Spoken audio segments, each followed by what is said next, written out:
Hello friends, स्वागत है आप सभी का आपके अपने यूट्यूब चैनल NYC एकेडमी पर। प्यारे साथियों, आप सभी को बहुत बहुत नमस्कार। आप सभी अच्छे होंगे, बेहतर होंगे। और आप सभी जानते हैं जैसा कि मैं आपकी जो छोटी वीडियो आती हैं इनमें से आपको जितने भी कॉम्पिटिटिव एग्ज़ाम के जो है इम्पोर्टेंट टॉपिक होते हैं उनको हम लोग वीडियो में डिस्कस करते हैं। और जितने भी विषय आपके जीएस से संबंधित हैं, भूगोल है, इतिहास है, संविधान है और साथ में साइंस पूरा जो पार्ट है आपका, उन सब की मैं छोटी-छोटी वीडियोज़ के माध्यम से आपको जो है एक शानदार क्लास देने की जो है कोशिश करता हूं।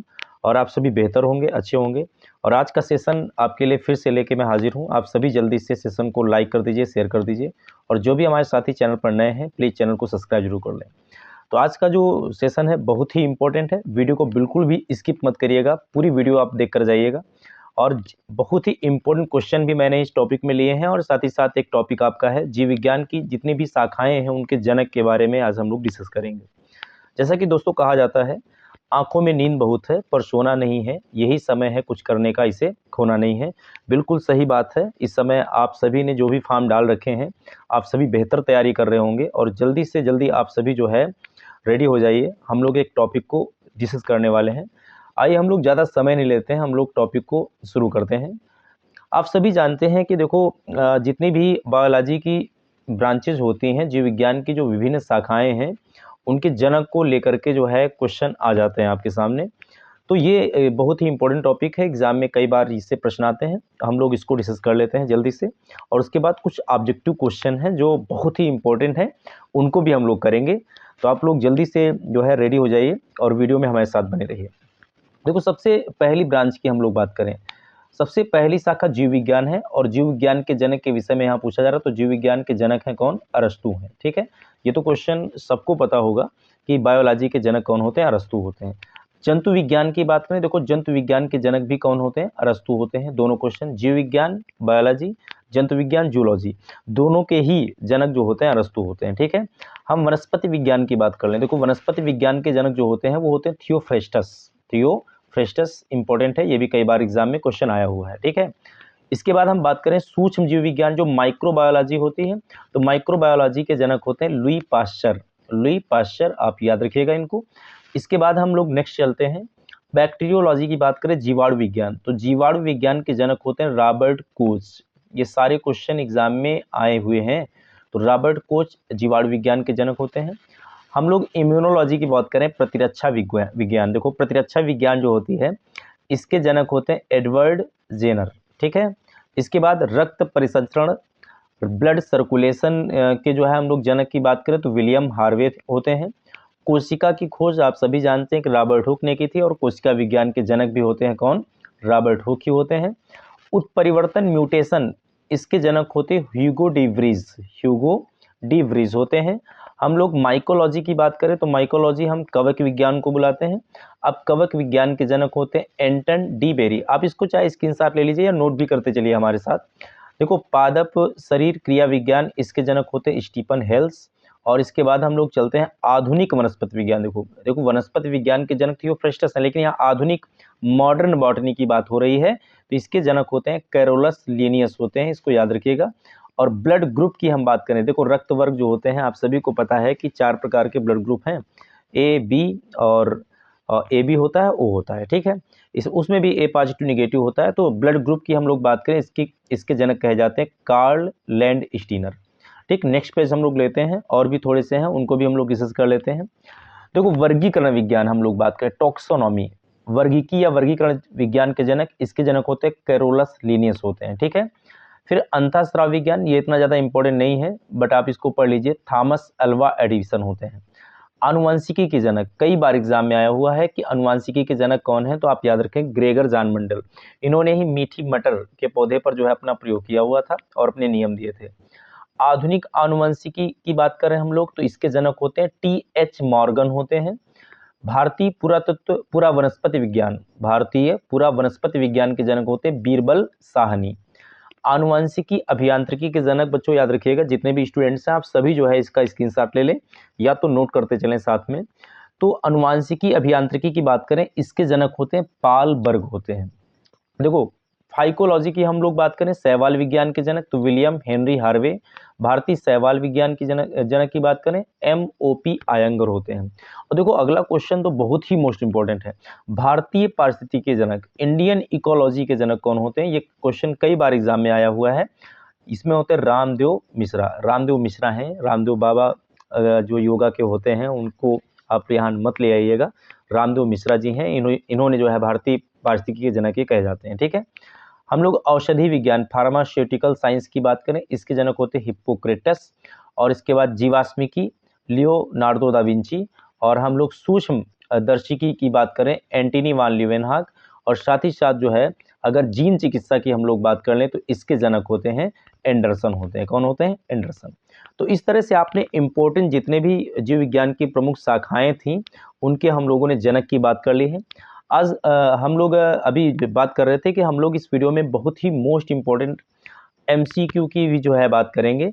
बहुत ही इम्पोर्टेंट प्रश्न है। आइए हम लोग सबसे पहला क्वेश्चन लेते हैं। देखो, जो लवड़ी जल में उगने वाले पौधे क्या कहलाते हैं, ऐसा हमसे पूछा जा रहा है।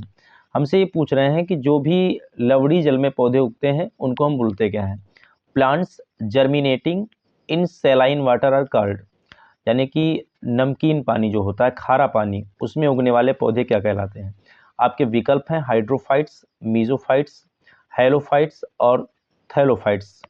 तो यहाँ पर हम अगर बात करें तो जो यहाँ सही जवाब आपका होगा वो होगा हेलोफाइट्स। देखो, हेलो शब्द हाइलोजन इसी से बनता है, आयोडीन होता है, क्लोरीन होता है, ब्रोमीन होता है, ये सभी हाइलोजन होते हैं। ठीक है, तो हाइलोजन का मतलब यही है कि हाइलोफाइट्स का मतलब है लवड़ी जल में उगने वाले पौधे। अब देखो यहाँ हाइड्रोफाइट्स की हम लोग बात करें, इस प्रश्न का सही जवाब तो सी हो गया, लेकिन हम सभी ऑप्शन की बात कर लेते हैं। देखो, हाइड्रोफाइट्स जो होते हैं ये जल में उगने वाले होते हैं, जल में उगने वाले पौधे। ठीक है, इसको याद रखिएगा आप लोग। और साथ में अगर हम मीजोफाइट्स की बात करें, ये मध्यम जल यानी कि कम जल में उगने वाले पौधे हैं, थोड़ा जल होगा वहाँ पर, तो कम जल में उगने वाले पौधे होते हैं मीजोफाइट्स। ठीक है, इसके बाद हम लोग सीधी सी बात है, सी नंबर को तो डिस्कस कर चुके हैं। थैलोफाइट्स की बात करें तो थैलोफाइट्स जो होते हैं ये जो है ज़मीन पर उगने वाले पौधे होते हैं। ठीक है, ज़मीन पर उगने वाले पौधे। ठीक है, पानी में नहीं उगते हैं, इन पौधों को हम लोग थैलोफाइट्स कहते हैं। हम लोग नेक्स्ट क्वेश्चन लेते हैं। आपका नेक्स्ट जो क्वेश्चन है बहुत ही इंपॉर्टेंट है, चट्टान पर उगने वाले पौधे क्या कहलाते हैं? ठीक है, देखो चट्टान पर उगने वाले जो पौधे होते हैं तो सेल सबसे चट्टान बना है, ऐसे ही आपको दिख रहा है ऑप्शन में, इनको हम बोलते हैं लिथोफाइट्स। क्या बोलते हैं? लिथोफाइट्स, इसको आप याद रखेंगे। अब देखो इसके ऊपर का विकल्प है जीरोफाइट्स, मरुद्भिद, ये मरुस्थल भूमि में उगने वाले पौधे होते हैं। तो इस प्रश्न का जो सही विकल्प होगा वो होगा बिल्कुल डी। लिथोफाइट्स जो होते हैं स्टूडेंट्स आप याद रखेंगे, ये होते हैं चट्टान पर उगने वाले पौधे। ठीक है, नेक्स्ट क्वेश्चन की हम लोग बात करते हैं। तो अगला क्वेश्चन आपका बहुत ही इंपॉर्टेंट है। आपके सामने एक लिस्ट दी गई है फर्स्ट और सेकंड करके, उसको आपको मैच करना है। Match list first with list second and select the correct answer using the code given below. सूची फर्स्ट को सूची सेकंड से सुमिलित कीजिए और सूचियों के नीचे दिए गए कोड की सहायता से सही उत्तर चुनिए। आपको यहाँ पर सही उत्तर कोड तो यहाँ नहीं दिया गया है, मैं फिलहाल आपको बता दूंगा इसका कोड क्या होगा। देखो सबसे पहले हम लोग इसकी बात करें, देखो अफीम इधर दिया है, हींग है, रबर है और साथ में कुनैन है। अब इनकी जो है इनको मिलाना है, इसे इधर छाल है, जड़ है, फल है, तना है। देखो अफीम की बात करें तो अफीम एक प्रकार का फल होता है। ठीक है, आप याद रखेंगे। हींग क्या है? तो हींग है रूट, जड़ होता है। फिर हम लोग बात करें कुनैन, कुनैन आपको पता है कि वृक्ष की छाल, सिनकोना वृक्ष की छाल से निकाली जाती है, तो ये हो गया। रबर क्या है? रबर एक तना है। तो इस तरह से कूट आपका क्या बनेगा, तो ए वाला ऑप्शन जो हुआ आपका ये 3 हुआ, A3, और बी वाला जो ऑप्शन हुआ B2 है आपका, सी वाला जो ऑप्शन हुआ सी आपका है 4 से मिल रहा है, और डी की हम बात करें तो डी आपका 1 से मिल रहा है। तो इस तरह कूट बन गया A3 B2 C4 D1। ठीक है, इसको आप ध्यान रखिएगा, कई बार क्वेश्चन आता है कि अफीम क्या है, तो अफीम ये जड़ है, फल है, तना है, छाल है, ऐसे भी अकेला क्वेश्चन पूछ सकते हैं। तो अफीम जो होती है एक प्रकार का फल है। ठीक है, इस तरह से ये क्वेश्चन आप समझ गए होंगे। तो आज की वीडियो का हम लोग अंतिम प्रश्न लेते हैं। जो अंतिम प्रश्न है बहुत ही इंपॉर्टेंट है और इसका सही जवाब आपको पहले बताना है कमेंट बॉक्स में, उसके बाद मैं आपको इसके विषय में बताता हूँ। ऐसा कौन सा पौधा है, ऐसा कौन सा जो है पेड़ है जिसे हम जंगल की आग कहते हैं? ठीक है, which of the following is called fire of forest? जिसे हम जंगल की आग कहते हैं, वो कौन सा पौधा होता है? देखो यहाँ पर आपके सामने विकल्प हैं, बोहीनिया, वेरीगेटा, और इसके बाद बी नंबर विकल्प है आपका जेकेरांडा, मेसोसाफोलिया, ठीक है। सी नंबर विकल्प आपका है ब्यूटिया मोनोस्पर्मा, और डी नंबर विकल्प आपका है टेक्टोना ग्रांडिस। इसका सही विकल्प आपको बताना है, इसका सही जवाब आपको बताना है कि क्या होगा। तो भैया हम बात करें यहाँ पर जंगल की आग हम जिस पौधे को बोलते हैं, इसको हम थोड़ा सा आपको विधिवत बता दें। देखो, जंगल की आग हम बोलते हैं, तो यहाँ पर जो बिल्कुल सही विकल्प आपका होगा ना इस प्रश्न का, वो होगा सी, ठीक है, सी। अब सी में विकल्प क्या है? Butea monosperma. अगर आप नहीं जानते हैं कि ये ब्यूटिया मोनोस्पर्मा क्या है, तो आपने जरूर से जरूर जो है एक पौधे के विषय में, एक पेड़ के विषय में सुना होगा। उसको हम बोलते हैं पलास। क्या बोलते हैं? पलास। पलास या टेसू इसका दूसरा नाम होता है, ठीक है। या इसी को हम बोलते हैं ढाक। ढाक। अब ढाक का फूल होता है, ढाक का क्या होता है? फूल। अब उस फूल को जो है, एक्चुअल में ये जो फूल होता है, ये बसंत के मौसम के बाद उगता है, ठीक है। कई कार्यक्रमों में, विवाह वगैरह संस्कारों में भी इस पेड़ का हम लोग यूज करते हैं, ठीक है। और इसके बाद जो है, जो दोने पत्तल बनते हैं इसी से बनते हैं। इसको छूल भी बोलते हैं हम लोग, गांव की भाषा में छूल भी कहा जाता है, ठीक है। तो इसी के पुष्प को हम जंगल की आग कहते हैं। क्यों? क्योंकि ये जो है बसंत के बाद ये फूल खिलता है, और ये फूल जो है अपने लाल रंग के कारण, इसका जो रंग होता है, अगर आप दूर से पौधा दिखेगा ना, तो इसके फूल इतने लाल होते हैं कि आग की तरह दिखाई देते हैं एकदम। यही कारण है इसको हम जंगल की आग बोलते हैं। तो जंगल की आग कहा जाने वाला ये पुष्प है पलास का, टेसू का, ढाक का, छूल, इसे ही ये सारे नाम एक ही हैं।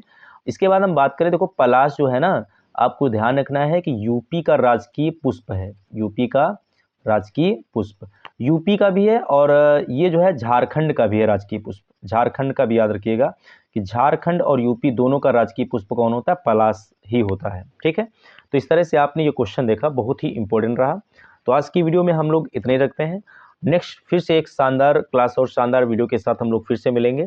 जो भी हमारे प्यारे साथी, जो भी स्टूडेंट्स आप सभी नए हैं, तो प्लीज़ चैनल को आप सब्सक्राइब जरूर कर लें, और वीडियो को शेयर करना बिल्कुल ना भूलें। पुराने वीडियो जितने भी हैं उनको भी एक बार आप जरूर देख लें।